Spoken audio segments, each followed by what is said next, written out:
Review of the Rights of British America, August 1774.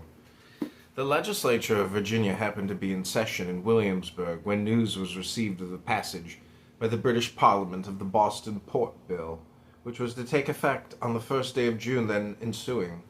The House of Burgesses thereupon passed a resolution recommending to their fellow citizens that day should be set apart for fasting and prayer to the Supreme Being, imploring him to avert the calamities then threatening us, and to give us one heart and one mind to oppose every invasion of our liberties. The next day, May 20th, 1774, the governor dissolved us.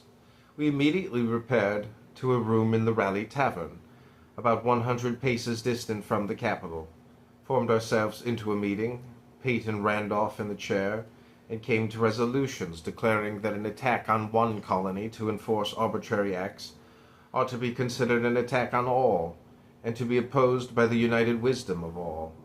We therefore appointed a committee of correspondence to address letters to the speakers of the several houses of representatives of the colonies, proposing the appointment of deputies from each, to meet annually in a general congress, to deliberate on their common interests, and on the measures to be pursued in common.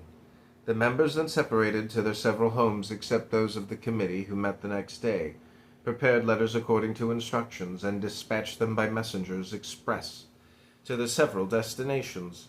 It had been agreed also by the meeting that the burgesses, who should be elected under the writs then issuing, should be requested to meet in convention on a certain day in August, to learn the results of these letters, and to appoint delegates to a congress, should that measure be approved by the other colonies. At the election, the people re-elected every man of the former assembly as a proof of their approbation of what they had done. Before I left home to attend the convention, I prepared what I thought might be given in instruction to the delegates who should be appointed to attend the General Congress proposed. They were drawn in haste with a number of blanks, with some uncertainties and inaccuracies of historical facts. When I neglected at the moment, knowing they could be readily corrected at the meeting, I set out on my journey, but was taken sick on the road and was unable to proceed.